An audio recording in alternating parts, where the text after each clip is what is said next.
Okay, hi everyone, here is Rashmi. आप सबका gate general aptitude class में बहुत बहुत स्वागत है।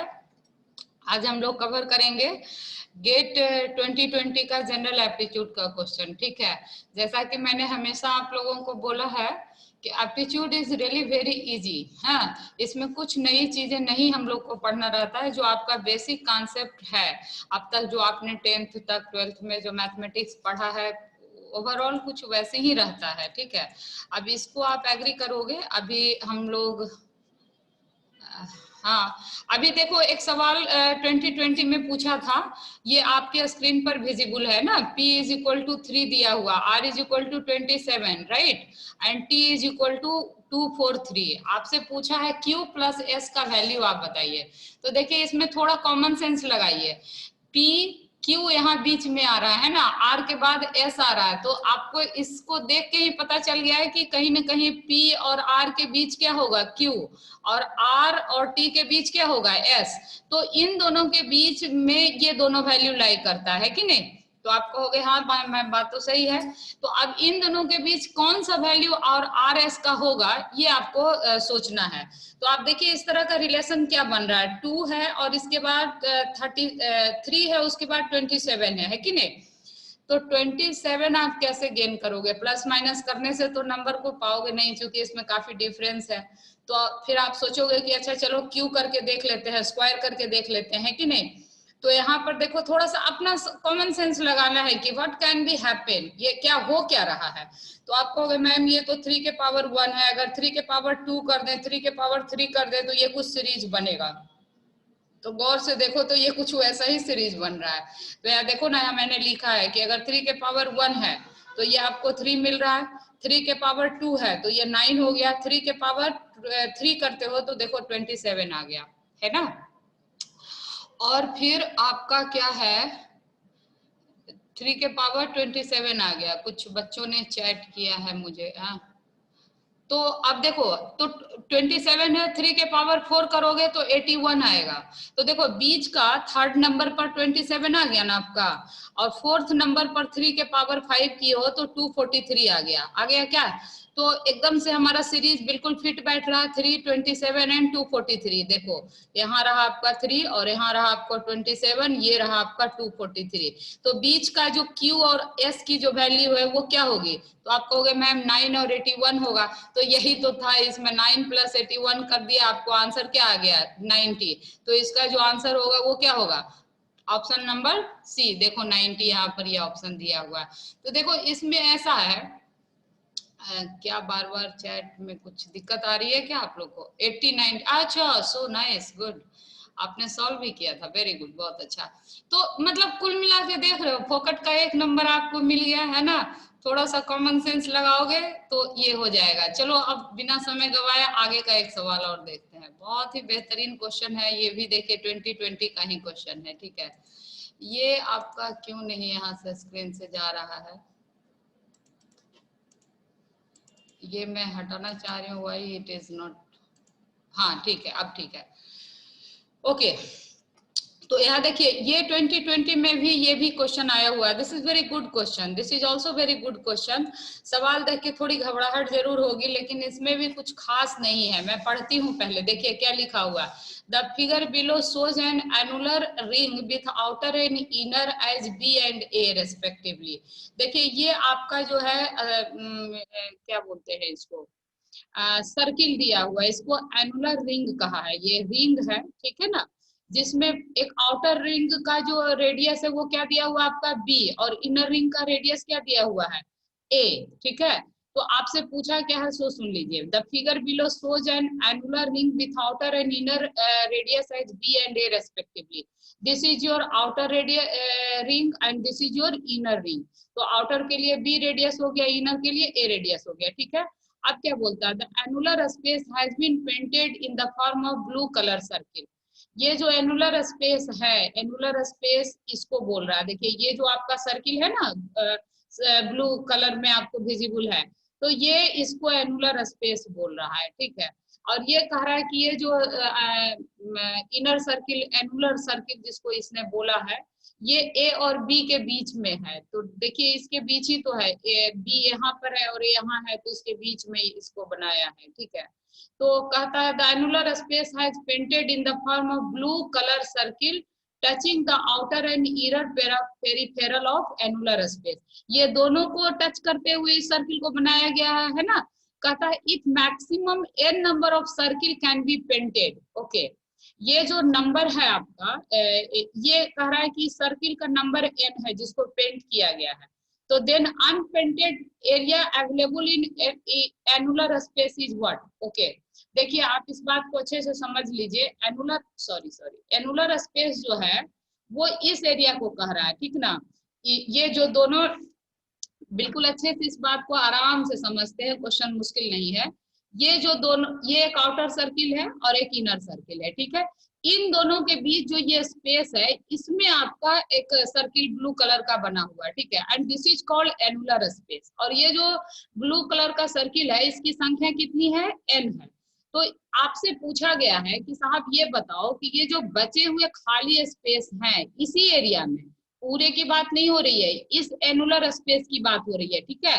तो इसमें जो खाली स्पेस बचा हुआ है, इसका एरिया बताइए आप। तो आप कैसे बनाओगे इसको? तो देखो सबसे पहले तो हम लोग का अप्रोच क्या होना चाहिए, सवाल पहले समझो। देखो क्वेश्चन समझ में आ गया तो आधा सवाल आपका बन जाएगा, है कि नहीं। क्वेश्चन मैं फिर से रिपीट कर रही हूँ कि there is one outer circle and whose radius is b, there is another inner circle whose radius is a, right. और ये दोनों के बीच जो आपका ये जो जगह बन रहा है ना, इसके अंदर छोटे छोटे सर्किल बनाए गए हैं ब्लू कलर के, जो आपको विजिबल है स्क्रीन पर। अब आपसे पूछा जा रहा है कि साहब ये बताओ, अगर ये सर्किल की संख्या n है, तो जो रिमेनिंग स्पेस आपको यहाँ खाली दिख रहा है, इसका एरिया आप कैलकुलेट करके बताओ। तो देखो थोड़ा देखने से ऐसे तो भारी भरकम लग रहा है, लेकिन इस सवाल को तोड़ो। तो पहले हम लोग क्या करते हैं कि इस पूरा का एरिया निकाल लेते हैं। क्या आप कहोगे मैं पहले पूरे का एरिया निकाल लीजिए इस एरिया का, तो इसका अगर पूरा एरिया अपन निकालते हैं तो आपका क्या होगा, तो आप कहोगे कि मैम ये जो पूरा आउटर सर्किल है, इसका पूरा एरिया तो अपन बड़ी आसानी से निकाल सकते हैं, क्योंकि आउटर सर्किल का एरिया क्या होता है, किसी भी सर्किल का एरिया क्या होता है, पाई आर स्क्वायर। तो यहाँ r की वैल्यू आपकी क्या है, b, तो यहाँ क्या हो जाएगा आपका पाई बी स्क्वायर। तो देखो देखिए मैंने यहाँ पर लिखा भी है आपका पाई बी स्क्वायर हो जाएगा। देखिए ये जो आउटर सर्किल है इसकी एरिया कितनी हो जाएगी, पाई बी स्क्वायर। क्यों, क्योंकि सर्किल का रेडियस जो होता है वो क्या होता है, r। तो यहाँ r क्या दिया हुआ आपका b, पाई आर स्क्वायर, यानी पाई बी स्क्वायर इस पूरे बड़े सर्किल का एरिया हो गया।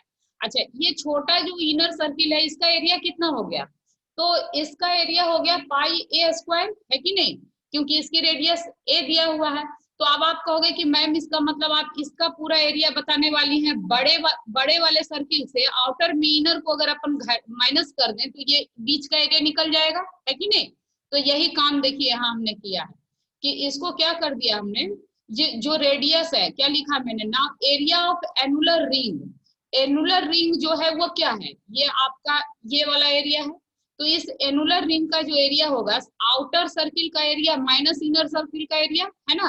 तो यहाँ देखो आपको मैंने यही लिखा है, area of annular ring is equal to area of outer circle minus area of inner circle, and what is it, it is pi b square minus pi a square. Clear. अब सवाल उठता है कि जब हमको ये पूरा एरिया निकल गया, तो अब इसमें अगर मैं ये छोटे छोटे जो सर्किल बने हुए हैं सारे का एरिया माइनस कर देंगे हम लोग, तो ये पूरा स्पेस निकल जाएगा, आप यही बोलोगे ना। तो यही अप्रोच है इस सवाल को बनाने का। तो आप सबसे पहले क्या निकालोगे, इस छोटे सर्किल का एरिया। अब इस छोटे सर्किल का एरिया निकालने के लिए आपको क्या करना पड़ेगा, इसका रेडियस फाइंड करना पड़ेगा। तो आप कहोगे ma'am it is very easy, क्योंकि इसका रेडियस क्या होगा b, ये यहाँ से लेके यहाँ तक पूरा अगर डिस्टेंस b है और इतना डिस्टेंस आपका क्या है a, तो ये वाला डिस्टेंस क्या होगा, तो आप कहोगे मैम b माइनस ए होगा, और रेडियस इसका हाफ होता है, तो b minus A divide by 2 हो जाएगा इनर सर्किल का एरिया। तो रेडियस, तो इसका एरिया क्या हो जाएगा, पाई b minus A divide by 2 का स्क्वायर।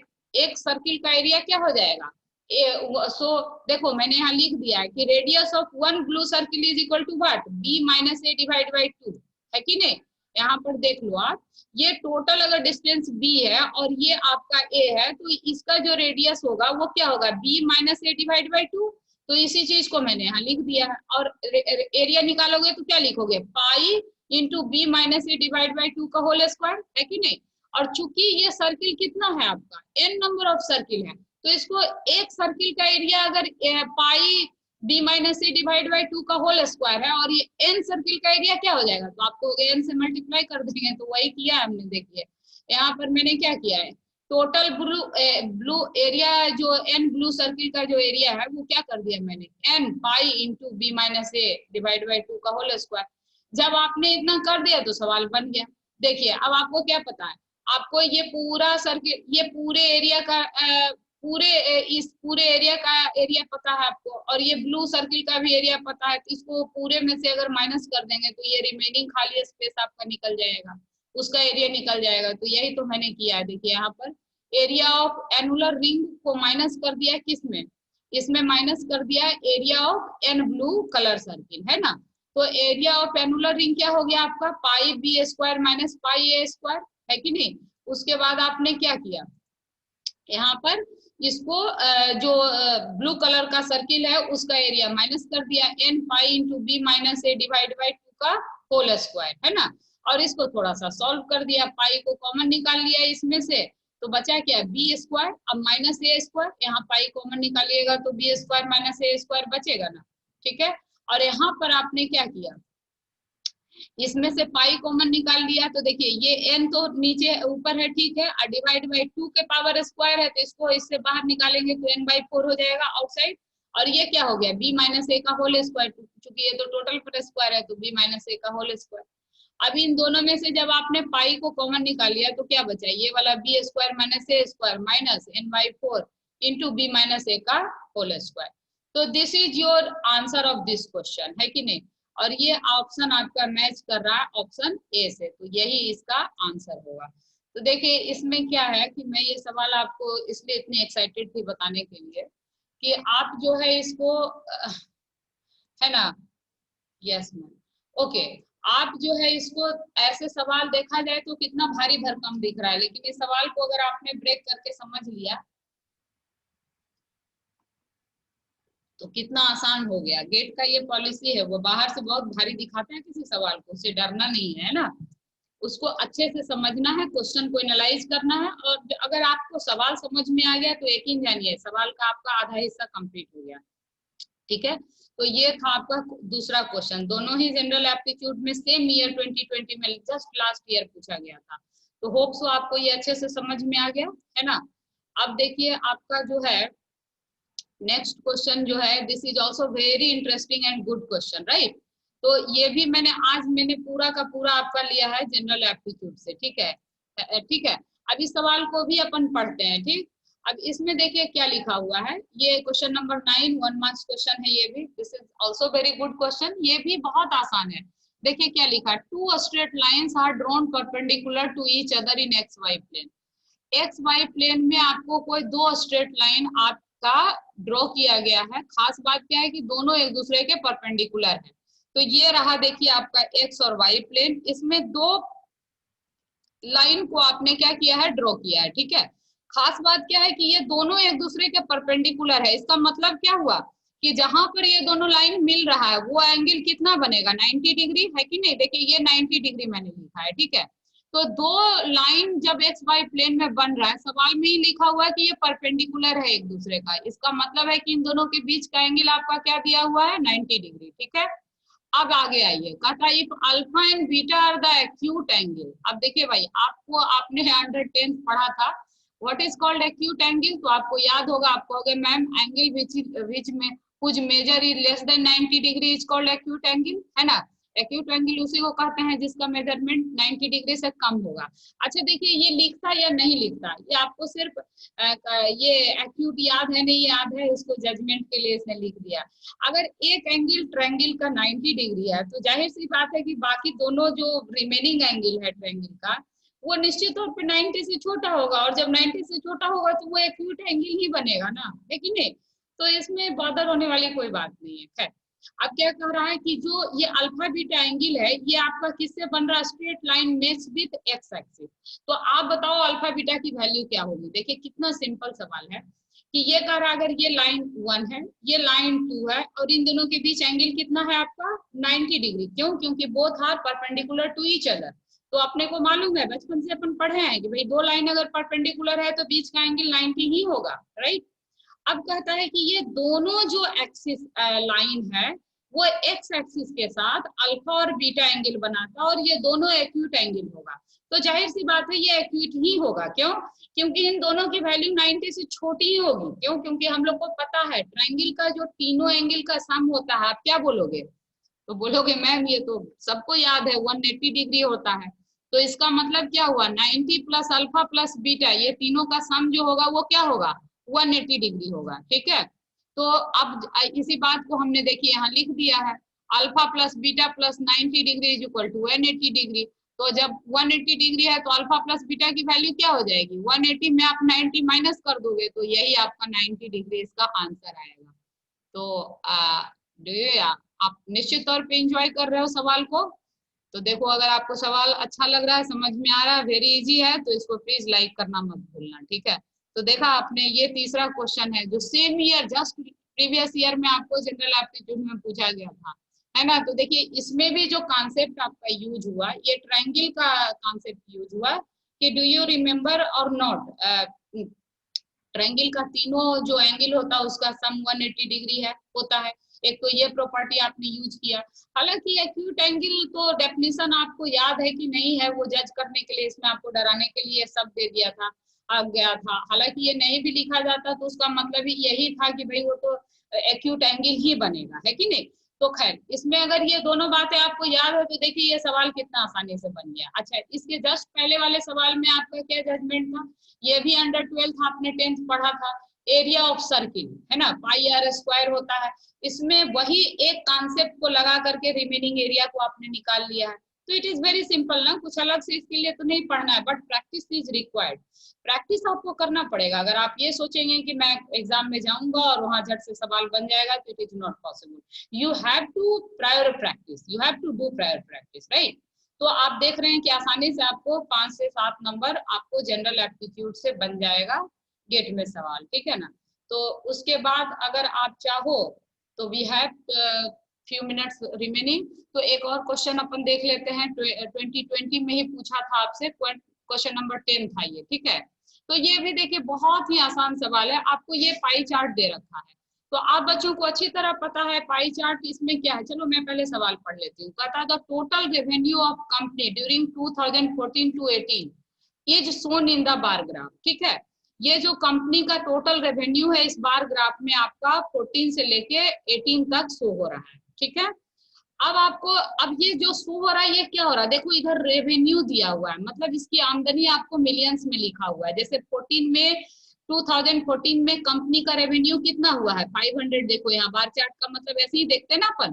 तो आपको हो गई यस मैम, इसके सामने 500 यानी 14 में जो आपके कंपनी का रेवेन्यू है दैट इज 500 मिलियन। उसी तरीके से आप देखो बचपन में हम लोग सीखे थे बार चार्ट कैसे देखा जाता है ना, तो वही चीज है यहाँ देखिए 2015 में आपका रेवेन्यू कितना दिखा रहा है 700, ठीक है। सिमिलरली 16 में आप बोलोगे मैम इसके सामने 800 है, यानी 16 में रेवेन्यू कितना है 800। 17 में रेवेन्यू कितना होगा तो बोलोगे आप मैम इसके सामने 600 से मैच हो रहा है तो 600 रेवेन्यू हो गया। 18 में कितना हो गया 400।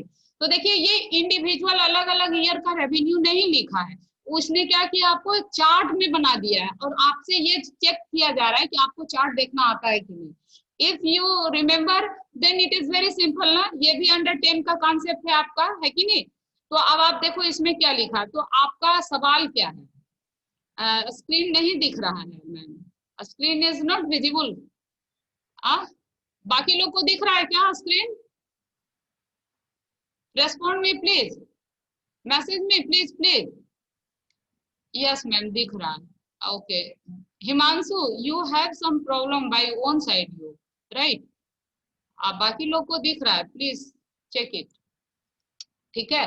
तो ठीक है ना, तो ये देखिए इसमें आपको क्या चेक करने के लिए दिया गया है कि भाई आपका जो है ये ग्राफ आपको देखना आता है कि नहीं। अगर आपको ग्राफ देखना आता है तो आप अभी तक के लाइन में हम लोग क्या पकड़ लिए कि 14 से 18 तक का जो कंपनी का रेवेन्यू है वो हमको पता चल गया, ठीक है। अब आगे मैं पढ़ती हूँ, कहता है if the total expenditure of the company in the year is 500 million rupees. Okay, कहता है अगर एक्सपेंडिचर जो कंपनी का है प्रत्येक साल 500 मिलियन रुपीज है ना, यानी कि 14 में भी जो एक्सपेंडिचर खर्च है कंपनी का वो 500 मिलियन है, आमदनी भी 500 है, खर्च भी 500 है।